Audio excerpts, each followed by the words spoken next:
Bonjour, enchanté, bienvenue dans cette vidéo. Cette vidéo qui est un replay de ma présentation de mon intervention lors du congrès qui a eu lieu à Nantes, le congrès des conciergeries de France organisé par le réseau CLF. Alors pourquoi un replay de cette présentation? Tout d'abord parce que la présentation n'a pas été, mon intervention n'a pas été filmée, et puis parce que euh, très souvent dans mes présentations j'utilise beaucoup de visuels. J'ai pas envie que les personnes passent leur temps à lire ce qui est à l'écran, mais plutôt qu'elles m'écoutent et qu'elles réfléchissent. Donc si je vous donne uniquement les slides, vous n'allez pas avoir mon message. Donc c'est l'objectif de cet enregistrement. Donc qui je suis? Je m'appelle Romain Jekalon, je suis consultant, mais on va voir un peu plus tard au fil de ma présentation, vous allez avoir le détail de qui je suis, vous allez pouvoir comprendre euh, pourquoi je vous partage ces éléments. Donc ma prise de parole aujourd'hui, c'est sur la notion de créer et développer sa conciergerie et ne tomber plus dans le panneau. Donc c'est un peu mystérieux, mais vous allez comprendre au fur et à mesure de la prise de parole ce que je veux dire par ne tomber plus dans le panneau. Alors qui je suis? Je pense que c'est important de vous en parler et justement de vous expliquer qui je suis et quel est mon parcours par rapport au message que je vais vous partager. Vous allez pouvoir comprendre, avoir un peu plus de contexte. Donc sans remonter à la préhistoire, mon parcours et les parties les plus importantes et impactantes par rapport à ce que je fais aujourd'hui. J'ai été, sur ma dernière expérience en tant que salarié, j'ai été responsable SEO et social media chez Rue du Commerce pendant 5 ans. Donc j'ai géré toute la partie SEO, donc référencement naturel, la mise en place des réseaux sociaux, donc c'est à l'époque où Facebook est arrivé. Et puis fin 2012, j'ai souhaité me lancer à mon compte. Donc j'ai quitté mes fonctions et j'ai créé ma société de conseil qui s'appelle Docteur Folimage.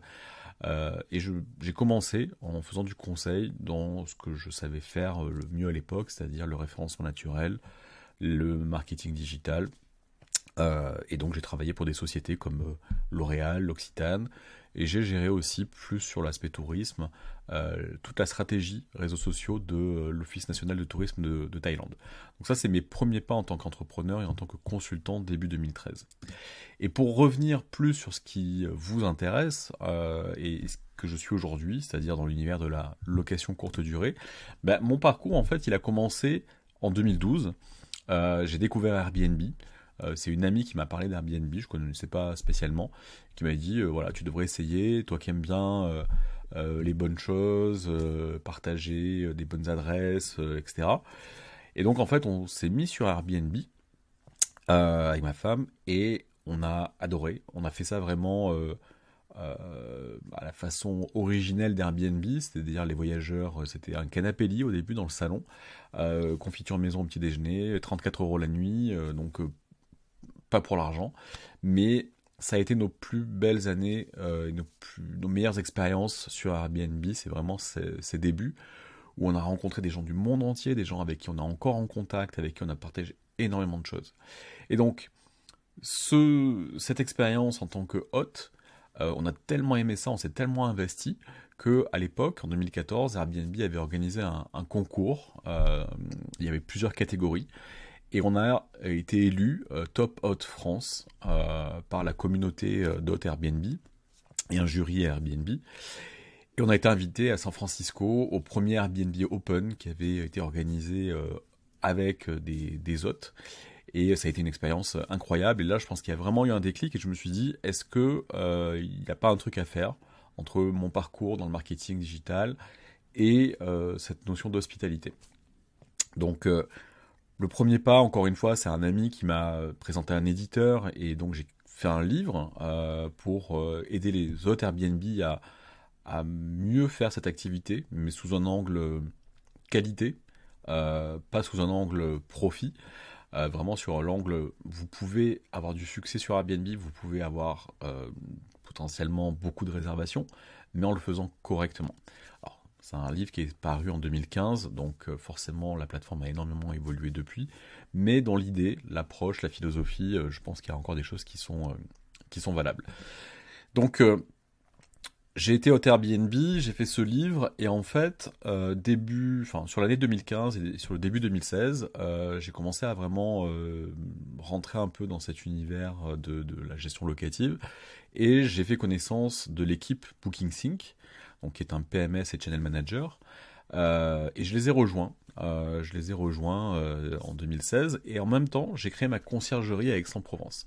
Donc au début j'étais à temps partiel chez BookingSync, j'ai été responsable marketing pour gérer toute la communication de cet outil, et en parallèle j'ai créé ma conciergerie à Aix-en-Provence et j'ai utilisé BookingSync. Donc j'ai fait les deux en parallèle, puis petit à petit j'ai automatisé de plus en plus l'activité de conciergerie pour pouvoir dégager plus de temps pour BookingSync. Et puis, fin 2018, j'ai quitté BookingSync. J'ai fait une dernière année sur la conciergerie. Une dernière année qui a été plus complexe, on va dire. Et malgré toutes les automatisations, on a eu beaucoup de confrontations avec des propriétaires, des voyageurs. Et du coup, on a été un peu usé par cette activité moralement. Et du coup, on a eu une opportunité et on a revendu notre portefeuille de biens à une autre conciergerie qui cherchait à s'implanter. Et en fait, malgré cette dernière saison compliquée, ça a été une expérience incroyable.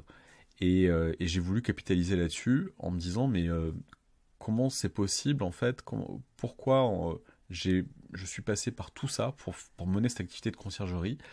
Je suis tombé, je me suis relevé, j'ai fait des erreurs, j'ai dû chercher, etc., etc. Mais comment ça se fait que tout le monde fait ça dans son coin? Comment ça se fait que tout le monde est obligé de passer par là? Pourquoi il n'y a pas un moyen de pouvoir y arriver plus simplement? Toujours dans cette même idée d'aider les autres, toujours dans la continuité finalement du livre que j'avais fait. Et donc en fait, d'un côté, j'ai mon activité de consultant et ma société à faire tourner. Donc, je me suis dit, après BookingSync, qu'est-ce que je pourrais faire? Donc, j'avais créé un réseau au travers de BookingSync, au travers des différents des événements auxquels j'ai pu participer. Et je me suis dit, tiens, pourquoi pas proposer à des sociétés du secteur de les représenter en France. Donc, la première société, ça a été PriceLab, qui est basé à Chicago, et où je me suis dit, PriceLab est à Chicago, énormément de gestionnaires ont besoin de cet outil de tarification dynamique. Comment une société basée aux États-Unis peut être visible et faire en sorte que son outil soit adopté par des utilisateurs avec le décalage horaire, avec le problème de langue, avec les notions de culture, d'être en place, présent en termes de réseau.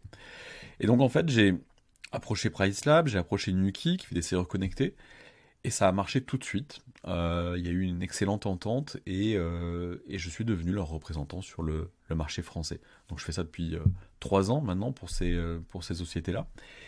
Donc voilà, j'ai eu mon expérience d'hôte Airbnb, puis de conciergerie, de quelqu'un faisant partie de l'équipe BookingSync, PMS Channel Manager, et maintenant, depuis 3 ans, je travaille pour des sociétés du secteur, je les représente, je les aide à être visibles, je les aide à expliquer leurs solutions à des gestionnaires, et j'ai été gestionnaire, donc en fait, je prends énormément de plaisir à faire tout ça parce que je sais ce que c'est ce métier, j'ai commencé, j'ai fait des ménages, j'ai vécu des trucs incroyables, et comme vous vivez certainement, et c'est un vrai plaisir en fait de faire ce lien, de mettre du sens et d'aider des deux côtés les gens à travailler ensemble. Et donc depuis 2022, enfin on est en 2022, aujourd'hui, donc là ce sont des sociétés soit pour qui j'ai pu collaborer ponctuellement dans le passé, soit que j'accompagne aujourd'hui activement, comme Room-Monitor, Yago, Nuki, PriceLab, GuestReady, Tilt aussi, donc ce sont les sociétés aujourd'hui pour qui je passe le plus de temps sur leur développement commercial, sur les aider à se faire connaître, à expliquer leurs solutions. Ça c'est ce que je fais d'un côté. Donc j'aide ces sociétés, je les représente, j'ai peut-être déjà échangé avec vous via une de ces sociétés pour présenter comment fonctionne leur outil, comment vous pouvez tirer des bénéfices à les utiliser. Et puis de l'autre côté, depuis le début 2021, j'ai aussi été sollicité par des conciergeries et des gestionnaires qui m'ont demandé de les aider, mais de façon vraiment personnalisée. J'ai lancé des formations en e-learning qui sont toutes prêtes. Vous pouvez y souscrire. Si vous êtes adhérent du CLF, vous avez même une remise dessus.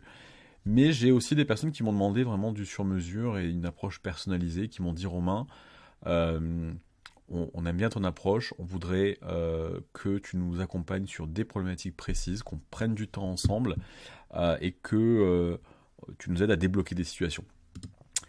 Et pour certains d'entre eux, et c'est assez surprenant, ça me fait sourire, mais c'est ce qui se passe.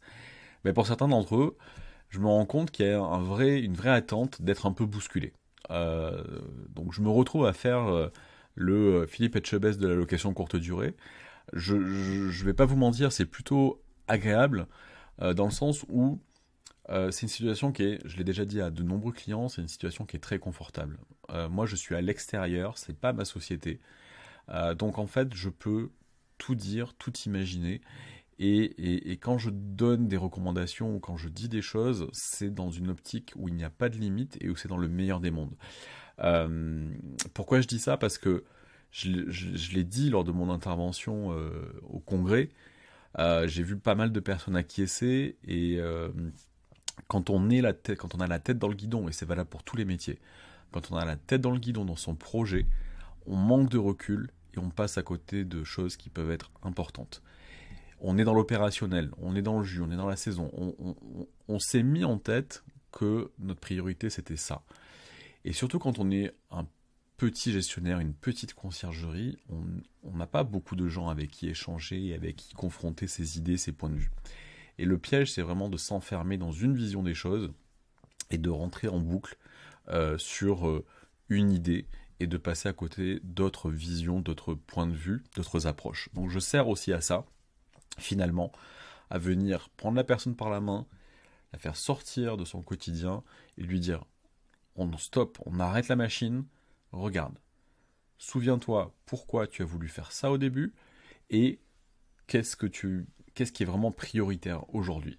Et c'est un peu aussi l'objet de cette prise de parole, de mon intervention et de ce que j'ai souhaité partager dans ce moment qui m'a été donné pour le congrès CLF. Alors, pour commencer, là j'ai beaucoup parlé de moi, maintenant on va parler de vous. Euh, pour commencer, je vais faire une entrée en matière avec un grand philosophe anglais, qui s'est tiré, évidemment, vous l'aurez reconnu, d'une chanson que j'aime beaucoup, où le propos, en tout cas cette partie du refrain, dit: vous ne pouvez pas toujours avoir ce que vous voulez, mais parfois, quand on essaye, à force, on va obtenir ce qu'on veut. Et vraiment, s'il y a quelque chose à retenir de ce que je vais vous dire aujourd'hui, c'est vraiment ça. C'est-à-dire, il ne faut pas confondre ce que on veut et ce dont on a besoin. C'est des choses qui sont importantes à avoir travaillé, à avoir validé quand on commence son activité. Et je vous dis ça aujourd'hui, je ne l'ai pas fait moi-même quand j'ai commencé mon activité de conciergerie. Mais je vous le dis après, mon objectif aujourd'hui, c'est de vous partager toutes les erreurs que j'ai faites pour que vous ne les fassiez pas vous-même. Je ne viens pas vous dire: voilà, je suis quelqu'un de brillant, je fais tout bien dès le départ, il vous suffit de copier pas tout ce que je vous raconte et tout ce que j'ai fait moi-même et vous allez réussir comme moi. C'est pas du tout le propos. Le propos, c'est l'inverse, c'est de vous dire: tout ce que je vous dis aujourd'hui, c'est la finalité d'erreurs que j'ai faites et mon objectif, c'est de vous empêcher, enfin de vous éviter en tout cas de faire les mêmes erreurs. Même si, dans l'absolu, c'est pas grave de faire des erreurs, au contraire, c'est comme ça qu'on apprend. Donc vraiment, le propos aujourd'hui, c'est qu'est-ce que vous voulez et du coup, en fonction de quoi vous avez besoin. Et on va parler de deux sujets. On va parler d'outils pour faire cette activité de conciergerie, de gestionnaire, d'outils, de fonctionnalités, de solutions, de logiciels. Et on va parler aussi de méthodologie. Ce que vous voulez, pour vous donner un exemple concret, c'est qu'est-ce que vous voulez faire. Vous voulez faire de la conciergerie, vous avez démarré, vous allez démarrer, vous faites ça depuis 1 an, depuis 2 ans. Vous avez décidé de faire cette activité. Vous auriez pu faire n'importe quoi d'autre, vous avez décidé de faire cette activité-là.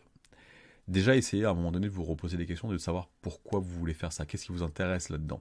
Parce que c'est pas un métier qui est facile, certaines choses sont faciles, d'autres moins, mais pourquoi? Et surtout, comment vous voulez le faire? Est-ce que vous voulez faire de la gestion complète, de A à Z? Est-ce que vous voulez faire en plus ou à la place que check-in, check-out à la carte? Vous voulez potentiellement aux propriétaires leur proposer de gérer aussi. Un propriétaire vous appelle, j'ai déjà loué sur Le Bon Coin ou sur Airbnb, est-ce que vous pouvez venir gérer mon arrivée, mon départ et mon ménage? Est-ce que ça vous intéresse de faire ça, oui ou non? Est-ce que vous voulez gérer des appartements? Est-ce que vous voulez gérer des villas? C'est des questions importantes à se poser. Ça a un vrai impact sur votre future activité. Et pourquoi je vous dis ça? Parce que, en fait, quand on commence, et je pense que le parallèle est vrai avec plein d'autres métiers, quand on va commencer cette activité de conciergerie, la façon la plus simple, c'est d'aller sur Internet, de chercher ses concurrents et de les copier. C'est ce que j'ai fait, même si on va le voir après, il n'y avait pas grand monde à l'époque quand j'ai commencé la conciergerie. Mais en fait, le vrai risque par rapport à ce que je vous disais précédemment, c'est que vous êtes là, vous avez fait une liste un peu des indispensables, de ce qu'il faut pour vous lancer dans cette activité, et puis vous avez pris, vous êtes équipé, vous êtes entouré de ces indispensables pour faire cette activité. Et vous avez un environnement qui est plutôt sécure, ça tourne, il y a des problématiques, il y a des sujets qui sont prioritaires, sur lesquels vous essayez d'avancer, etc. Et puis vous rentrez dans un quotidien et vous rentrez dans une routine. Et ça tourne. L'activité tourne, tant bien que mal, etc. Et puis parfois, certains d'entre vous, ou à un moment donné, dans l'activité ou dans la saison, vous allez peut-être de temps en temps voir passer quelque chose sur Facebook, une newsletter, un email, quelqu'un qui vous parle, et vous allez commencer à vous dire, tiens, en fait, la façon dans laquelle je me suis mis est peut-être pas unique. Peut-être qu'il y a d'autres façons de mener cette activité. Et puis vous commencez un petit peu à ouvrir la porte et à aller voir à l'extérieur, à voir ce qui se passe ailleurs, dans cette façon de faire une activité de conciergerie. Et quand vous commencez en fait à aller voir ce qui se passe ailleurs, aller voir comment vous pourriez faire les choses différemment, bien souvent, ce qui se passe, c'est qu'il y a un leurre. Il y a quelque chose qui vient vous ramener vers la cage, vers votre activité, vers votre société, pour finalement vous empêcher de sortir quelque part cette zone de confort qui vous ramène à non, en fait, tout ce que tu as déjà aujourd'hui, ta façon de travailler, etc. C'est une routine qui peut être des fois contraignante, qui n'est pas parfaite, mais voilà, je la connais. Et c'est l'heure qui peuvent vous ramener à ça. Moi, j'ai quelques exemples en tête. Le premier qui me vient à l'esprit, c'est un sujet qui vient assez souvent, qui est la question du PMS, par exemple. Souvent, j'ai des gens qui me contactent. Romain, je suis chez tel PMS, mais je suis pas content du tout. Ils sont nuls. Ça, c'est pas bien, ça, c'est pas bien, c'est pas bien. Et puis le lendemain, j'ai quelqu'un qui vient me parler d'un autre PMS. Les deux PMS sont concurrents, mais il n'est pas content, il veut aller chez l'autre. Et celui qui est chez l'un veut aller chez l'autre aussi. Et la question des PMS, pour moi, c'est un exemple parfait parce que c'est quelque chose qui peut durer éternellement. C'est-à-dire que, par exemple, vous êtes au mois de février, au mois de janvier, et si je changeais de PMS, et est-ce que c'est pas un frein pour mon activité? Et vous allez passer 1, 2, 3 semaines à faire des démos, à vous poser des questions, à être en contact avec les commerciaux, et à vous demander qu'est-ce que je fais, j'y vais pas, etc. Et après la saison arrive, vous dites c'est trop tard, je vais pas changer maintenant de PMS, c'est trop compliqué. Vous faites la saison se termine, soit vous revenez vers la société, soit le commercial vous recontacte, et là vous dites oui mais j'ai fini ma saison, je suis éreinté, on revoit dans un mois ou deux, et c'est perpétuel. Et en fait, pour moi, c'est un faux sujet. Ça peut être le PMS, ça peut être d'autres outils métiers qui sont un peu conséquents. Pour moi, c'est un faux sujet et c'est un leurre et c'est une diversion. C'est quelque chose qui vous maintient finalement concentré sur un sujet qui n'en est pas un ou qui ne devrait pas en être un. Et qui vous empêche finalement d'aller là où vous devriez aller, c'est-à-dire prendre du plaisir à faire cette activité et prendre du plaisir à faire cette activité de la façon dont vous souhaitez le faire. C'est-à-dire à votre façon et de mettre de vous, de créer votre marque. Je vous le disais tout à l'heure, reposez-vous la question, pourquoi vous voulez faire de la conciergerie? Pourquoi vous voulez gérer des biens? Vous êtes des centaines en France à le faire ou à vouloir le faire. Pourquoi vous? Pourquoi un propriétaire devrait vous confier sa maison? Pourquoi un propriétaire devrait vous confier son appartement? Il faut choisir. Et vous êtes de plus en plus nombreux. Comment vous allez vous différencier?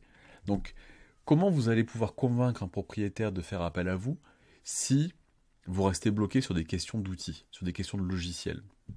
Et si vous n'avez pas éclairci avant ce que vous voulez faire, et après ce dont vous avez besoin pour arriver à le faire, et aussi comment vous voulez le faire. Quelle façon, quelle personnalité vous allez mettre dans ce que vous faites. Je vous fais un exemple, je vous donne un exemple qui est tout aussi parlant. Je suis consultant et j'aide des personnes qui sont dans le domaine de la location courte durée. Je ne suis pas le seul. On est plein potentiellement à faire ça. On travaille tous. En tout cas, je le pense. Je ne connais pas tout le monde sur le métier, dans le secteur. Mais des gens vont venir me voir moi parce qu'ils vont adhérer à mon approche, à mes propos. D'autres vont aller voir d'autres parce qu'ils auront une autre approche. C'est exactement la même chose. Mais je ne vais pas pouvoir me développer si je ne mets pas de moi dans ce que je fais. Vous devez faire la même chose, vous devez mettre de qui vous êtes dans ce que vous faites. Un exemple concret. Donc, j'ai pris l'exemple de Nantes, le congrès se passe à Nantes. Moi, mon réflexe, avec mon parcours dans le référencement naturel, c'est de taper sur Google conciergerie Airbnb Nantes. C'est ce que font les propriétaires. Donc, je tape conciergerie Airbnb Nantes dans Google. J'ai 58 600 résultats, ce qui est relativement peu à l'échelle de Google. Mais avec les 2 premières pages de résultats de Google, j'ai identifié 20 conciergeries. Il y en a certainement plus. Parce que dans les 20, quand on a une page lucky.fr, derrière, il y a plusieurs gestionnaires potentiellement.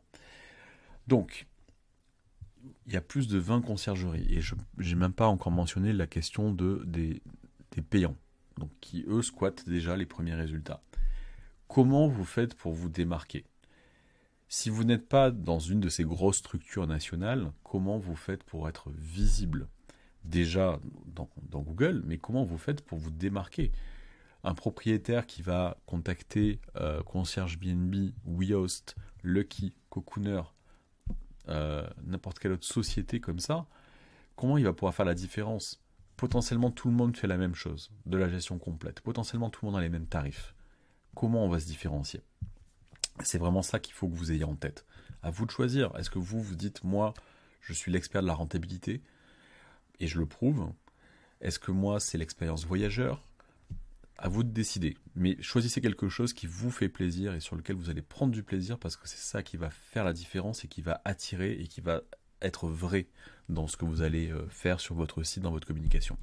Pour vous donner un exemple, moi, j'ai créé ma conciergerie en 2016. En 2016, à Aix-en-Provence, il n'y avait que Lucky Homes. Parcours référencement naturel, je vais sur Google, conciergerie Airbnb Aix-en-Provence, Lucky Homes. Je me suis dit, royal. Et en plus, je crois que c'était en payant, en AdWords. Je prends WordPress, que je maîtrise, je fais un site, et je fais en sorte d'être positionné sur conciergerie Airbnb Aix-en-Provence. En quelques jours, plein d'appels, visites de logement, etc. Je n'avais pas de personnel de ménage, je n'avais pas de solution pour le linge, je n'avais pas d'outils, je ne savais pas combien j'allais facturer. Je vous dis pas qu'il faut faire comme ça, hein. C'est comme ça que je fonctionne. Moi, d'abord je vois s'il y a un marché, s'il y a une demande, s'il y est, alors après je trouve les solutions. Donc c'est comme ça que j'ai démarré. Mais il n'y avait personne. En 2022, c'est plus la même. On l'a vu sur Nantes, plus d'une vingtaine de prestataires. Comment on fait pour faire la différence? Et surtout, mon propos sur ce différentiel, sur ces 6 années, il est que, de mon point de vue, c'est plus avantageux d'être en 2022. Pourquoi? Parce qu'en 2016, quand vous avez un propriétaire qui vous appelle pour gérer son appartement, sa villa, il ne sait pas du tout ce que c'est que la location courte durée. Et là, je peux vous dire que, peut-être que certains d'entre vous l'ont vécu, je peux vous dire que le temps de formation d'un propriétaire pour lui expliquer ce que c'est, ce qu'on va faire, les prix, la caution, qu'est-ce qui se passe, il y a de la casse, etc. C'est un temps qui est dingue. C'est un temps qui est dingue. En 2022, je pense, j'ai pas de chiffre en tête, mais je pense que la plupart d'entre vous, quand vous avez un propriétaire qui vous contacte, qui vient vous voir, il était déjà chez un concurrent avant.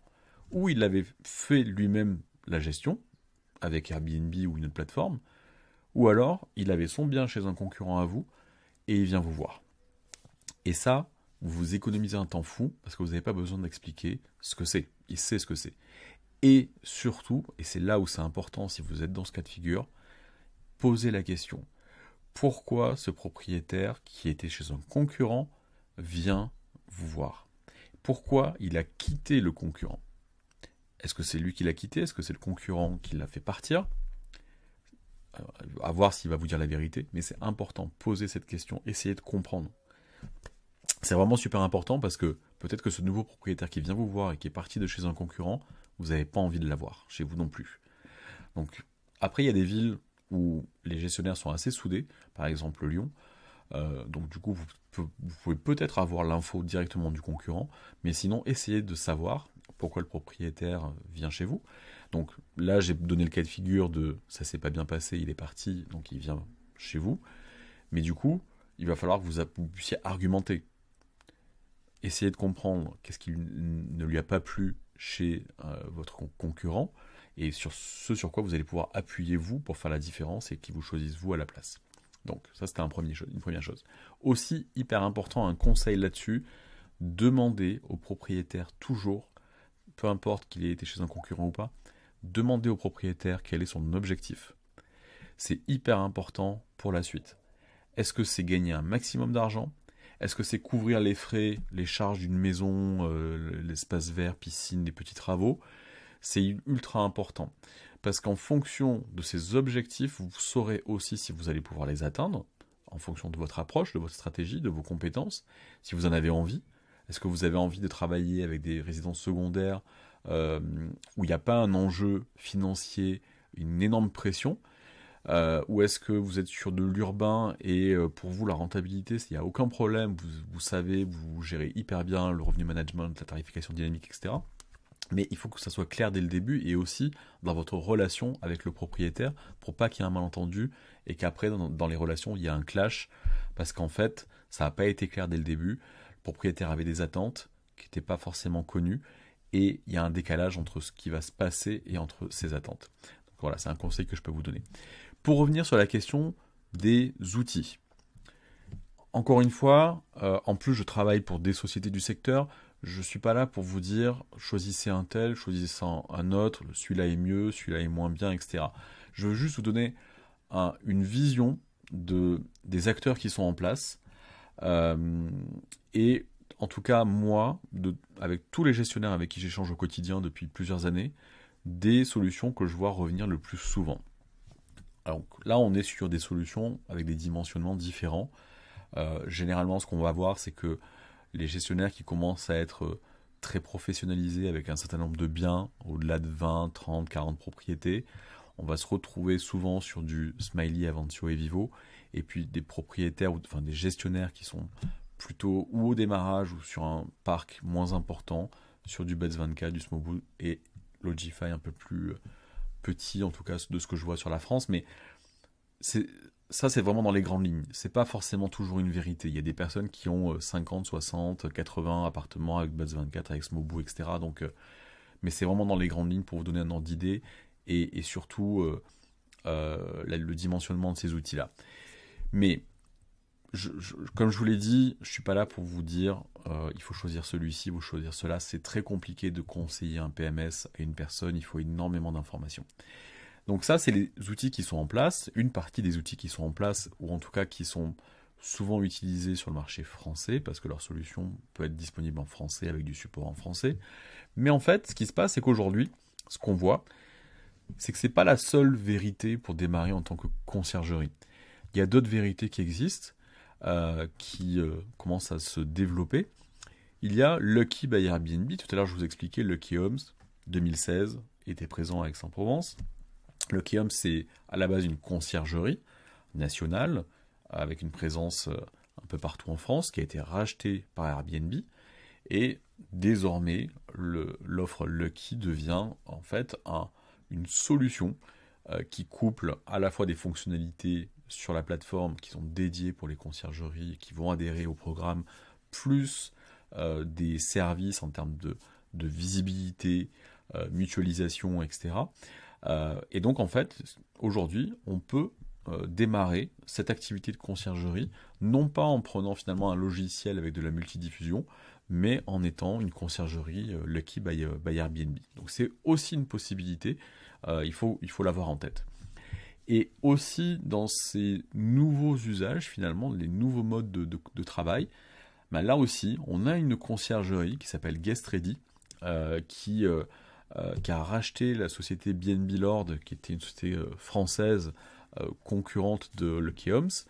Et donc, cette conciergerie, qui a plusieurs milliers de biens au niveau européen, a développé d'abord pour elle-même un logiciel, des fonctionnalités, pour pouvoir justement, dans ce cas de figure, de implantation nationale, internationale, collaboration en équipe, gros besoins en termes de fonctionnalité sur la gestion des tâches, etc., a développé un outil qu'ils ont décidé de commercialiser et de dire bah, finalement, on n'est pas les seuls à être dans ce cas de figure, on n'est pas les seuls à avoir ces besoins, proposons notre solution à des sociétés qui, comme nous, ont un fort potentiel de développement et ont des besoins très avancés, très pointus pour gérer plusieurs localisations géographiques, pour gérer des accès pour le personnel, pour les propriétaires, etc. Et donc, ils ont lancé la solution qui s'appelle Rental Ready. Donc, vous voyez, il n'y a pas une vérité, il n'y a pas une façon de mener cette activité. Alors, comment on fait pour choisir? Je vous donne juste quelques pistes qui sont des petits éléments qui peuvent vous aider. Sur la question des PMS, des logiciels, vraiment, ce que je vous conseille, un des points, il y en a plusieurs, mais un des points qui est vraiment crucial et important d'avoir en tête et de demander quand vous êtes en contact avec des commerciaux ou avec ces sociétés, obtenez le détail des intégrations avec les channels, avec les outils Airbnb, Booking, Vrbo, etc. Demandez, est-ce que c'est une connexion API, iCal, est-ce que c'est une connexion API complète, pas complète? Ça peut avoir un impact qui est énorme. C'est-à-dire qu'une connexion iCal va synchroniser uniquement les dates, va bloquer des dates si vous avez une réservation et éventuellement vous allez avoir des informations concernant le voyageur, mais ça va être très très limité. Une connexion API va synchroniser les tarifs, vous allez pouvoir synchroniser tout ce qui va être nuitée minimum, etc. sur vos règles de prix, vous allez pouvoir synchroniser les photos, les descriptions, les équipements. Vous avez même des PMS qui vous permettent directement dans le logiciel de créer la propriété et de la générer sur Airbnb, Booking, etc. C'est un gain de temps considérable. Donc essayez d'avoir ces informations. Vous pouvez aussi consulter les avis sur les différentes plateformes. Capterra, qui est une plateforme qui est dédiée aux avis sur les logiciels. Facebook, si la société en question a une page Facebook. Google. Ne regardez pas les avis que sur une de ces plateformes, regardez dans la globalité. Aussi quelque chose que vous faites très peu, que moi-même, quand je suis côté fournisseur, je fais naturellement, qui me semble très importante, essayez de demander à être mis en relation avec des clients de la même typologie. C'est très important parce que là, vous allez dire, voilà, moi ça peut m'intéresser votre solution, est-ce que je pourrais discuter avec quelqu'un qui me ressemble, qui a à peu près le même nombre de logements, la même typologie de logement, pour avoir son avis. Et voyez la réponse que vous avez en face, si c'est une réponse positive, etc. Mais c'est vraiment hyper important. Après, évidemment, les événements, les salons, les conférences, et puis via le réseau CLF, vous avez un intranet, posez des questions à vos confrères lors de ces événements, etc. Je vous ai mis un lien ici sur ma chaîne YouTube. J'ai fait une playlist où en fait j'ai fait une interview de certains des PMS qu'on a vus précédemment, où je leur ai posé la même question, enfin les mêmes questions à tous. Et l'idée de ces vidéos, qui sont forcément un peu longues, hein, on est sur du 1 heure, mais j'ai essayé de vous donner du détail et de la matière pour pouvoir justement comparer. Et l'idée c'est ça, c'est que chacun répond aux mêmes questions et comme ça vous pouvez comparer finalement les fonctionnalités, les approches des différentes sociétés, des différents outils. Donc là on a parlé du premier étage de la fusée. Généralement quand on commence dans cette activité-là, soit on n'est que sur Airbnb la première année, on se dit c'est suffisant pour démarrer, ça va être très bien, je vais pas me compliquer plus la vie. Et après, le premier étage, c'est souvent cette question de PMS, Channel Manager, pour commencer à diversifier sa distribution et commencer à aller dans l'automatisation. Le deuxième étage de la fusée, de mon point de vue, arrive souvent parce qu'on se rend compte que les PMS n'ont pas tous les fonctionnalités qu'on attendait. Et donc, on va les compléter avec des outils qui sont connectés avec ces PMS. Donc là, je vous en propose 3, qui sont Yago, Duve, Rental Ninja. Donc ces 3 outils sont concurrents et non concurrents à la fois. Ils se recoupent sur certaines fonctionnalités, mais pas complètement. Et ils vont intervenir sur vraiment toute la notion du parcours voyageur, de l'expérience entre la confirmation de réservation et le départ du voyageur. Ils vont vous permettre, pêle-mêle, de automatiser les messages, automatiser la communication avec les voyageurs, pouvoir faire du pré-check-in, pouvoir potentiellement gérer de contrats, de l'état des lieux, pouvoir faire de la vente additionnelle. Donc ça, c'est vraiment quelque chose qu'en général, on va faire après la première année d'activité pour aller faire du plus, pour encore gagner du temps et pour aller travailler sur l'expérience voyageur. Ensuite, on arrive vraiment sur de l'optimisation. Et ça, encore une fois, je reprends cette image, on arrive un peu plus haut, on est au 3e étage de la fusée, où là, on a travaillé sur sa diffusion, tout est synchronisé, j'ai pas de problème de double réservation, j'ai mis en place les bons outils, j'ai ma communication voyageur qui est maîtrisée, et là on commence à se poser la question de la rentabilité. J'ai des trous dans mon planning, j'ai pas un taux d'occupation qui est optimum, et puis finalement, est-ce que je suis au bon prix, est-ce que j'ai des prix qui sont figés, etc. Donc là c'est pareil, là-dessus, les 2 acteurs majeurs que vous pouvez utiliser, en tout cas sur le marché français, Pricelab, Beyond, qui ont des approches différentes, des tarifications différentes. La philosophie va être la même. L'idée, c'est d'améliorer votre rentabilité. C'est 2 outils à observer et potentiellement à tester pour aller sur cette optimisation de la rentabilité des biens, que ce soit pour vous ou pour vos propriétaires. Autre sujet, il n'y a pas forcément encore là d'ordre d'importance, mais on peut le mettre en place dès le début. Encore une fois, si vous commencez qu'avec Airbnb, peut-être que c'est pas un sujet parce que vous savez que vous avez la solution de gestion de caution d'Airbnb et l'assurance. Mais à un moment donné, quand on commence à aller sur de la multidiffusion, vient la problématique de la caution. Donc aujourd'hui, sur le marché français, vous avez 2 acteurs, vous avez Tilt et vous avez Sweekly. Donc ces 2 solutions vont vous permettre d'automatiser la collecte de la caution, la prise de caution, de façon sécurisée, je précise. Là, on n'est pas sur du Stripe. Je ne vous parle pas de Stripe à cet endroit-là. Enfin, en tout cas, je ne l'ai pas mis parce que Stripe va être très limité. C'est très bien pour bricoler au début. Vous allez pouvoir faire des empreintes carte bleue, mais qui ont une durée de validité qui est très courte. Et surtout, comment vous faites quand vous avez une réservation pour un séjour dans 6 mois. C'est une galère sans nom, sans parler des cartes bleues volées. Donc ces 2 acteurs vont intervenir pour s'assurer, grâce au 3D Secure, que la carte bleue, le porteur de la carte est bien la personne qui a déposé sa caution, sécurise la caution, intervient en tant que tiers de confiance si jamais il y a un souci, etc. Et ensuite, on va arriver un peu sur les dernières étapes qu'on va mettre en place souvent quand on a un peu de recul sur l'activité. Certains vont le faire dès le départ, mais d'autres, c'est vraiment à force d'avoir eu des problématiques sur ces sujets-là, où finalement on arrive et on se dit « Ok, il faut absolument que maintenant je traite ce sujet-là parce que c'est devenu trop problématique. » Et là je parle de la notion d'entrée autonome, mais je pourrais dire accès autonome. Parce que ce soit Nuki ou Igloo Home, on est sur des solutions qui sont relativement différentes, qui peuvent être complémentaires, qui ne sont pas forcément frontalement concurrentes. Et souvent, quand on m'aborde, vous l'avez vu au tout début, moi je travaille pour Nuki, quand on m'aborde, on parle toujours de check-in. On dit l'arrivée autonome, etc., etc. Évidemment, c'est la chose à laquelle on pense en premier. Moi, quand j'étais gestionnaire, je payais entre 15 et 20 euros quelqu'un pour faire un check-in. Donc vous imaginez bien que quand vous achetez une serrure connectée, vous savez en combien de check-in elle est amortie et après c'est réglé. Mais au-delà de ça, ayez bien en tête tous les autres bénéfices et tous les autres cas de figure dans lesquels l'accès autonome au logement est hyper important et hyper utile. Je reprends mon exemple que j'ai vécu.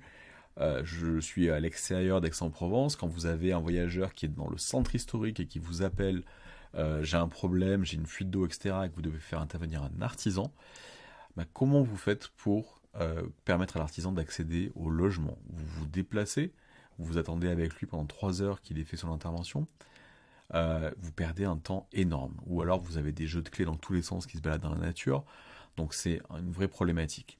Un autre exemple, c'est l'été, le premier samedi d'août, la journée noire, quand vous avez départ, arrivée, etc. Enfin, c'est juste ingérable, et que vous devez traiter un grand nombre de check-in en même temps.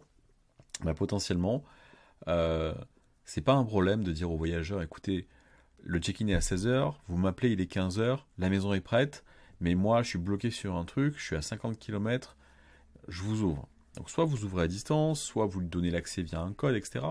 Mais en tout cas, ayez à l'esprit que ce métier-là, c'est un métier de trouver des solutions.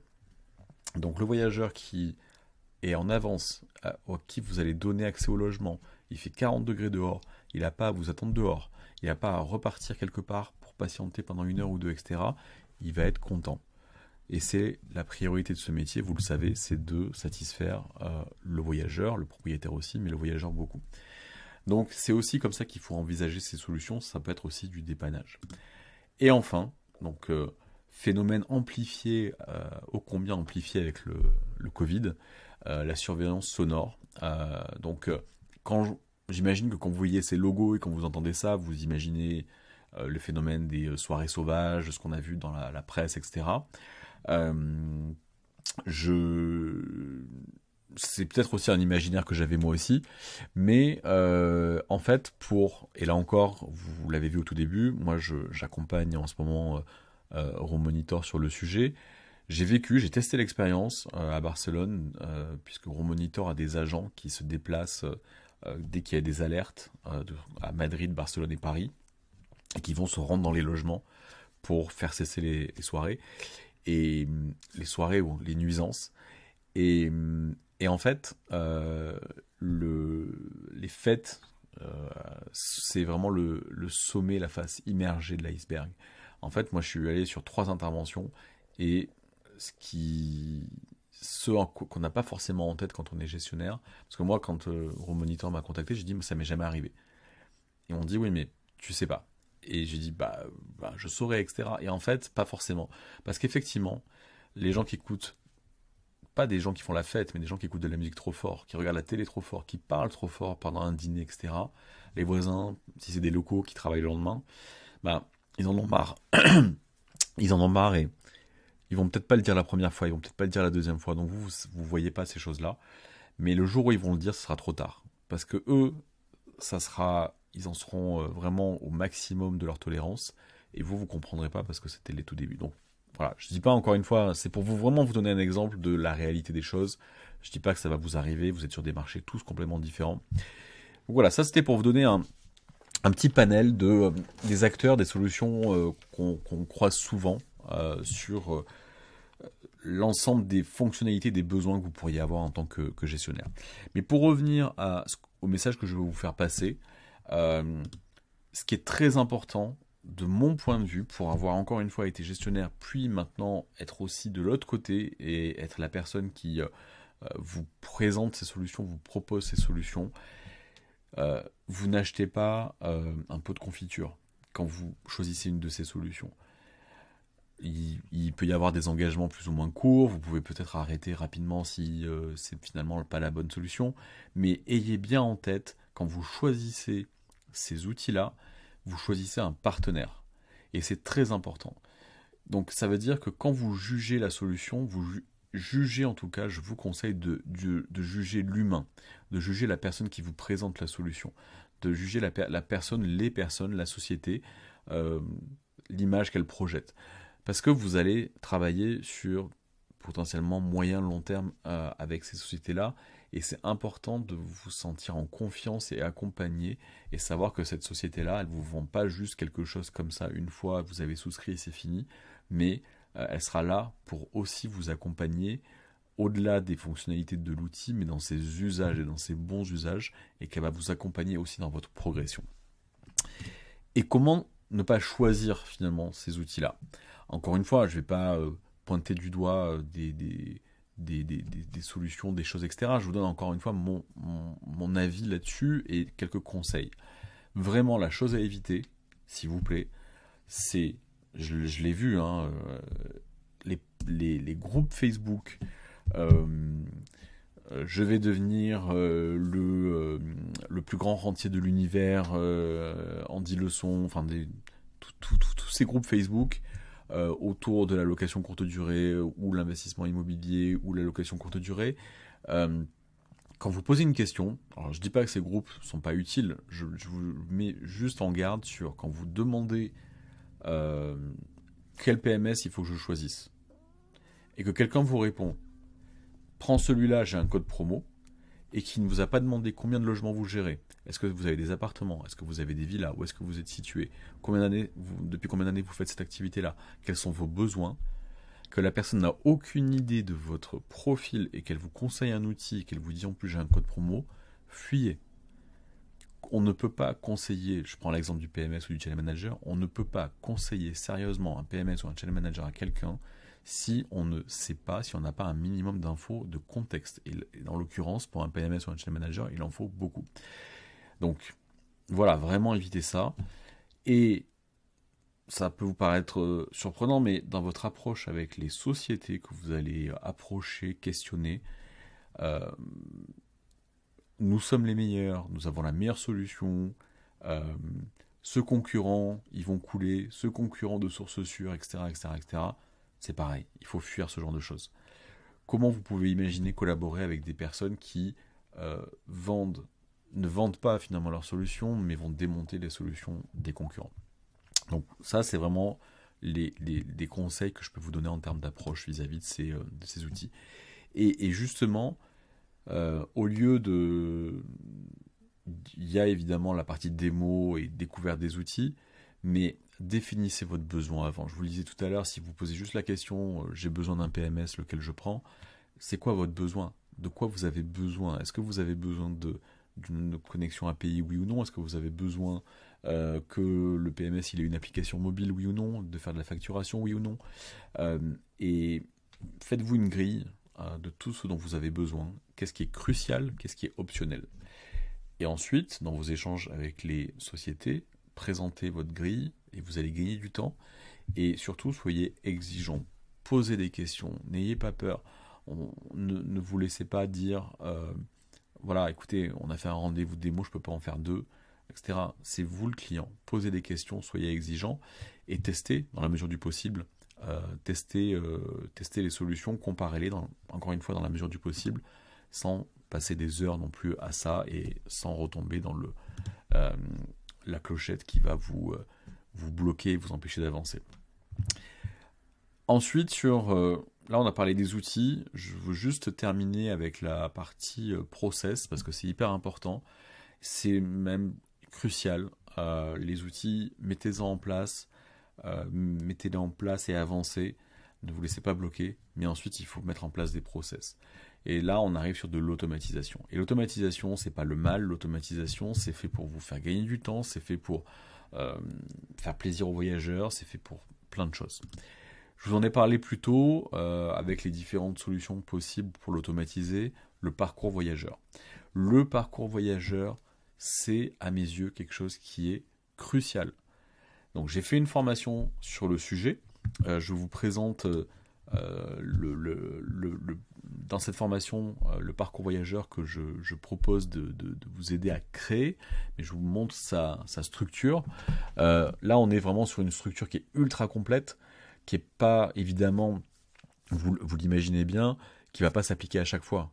Sur un séjour d'une nuit, on ne va pas faire tout ça.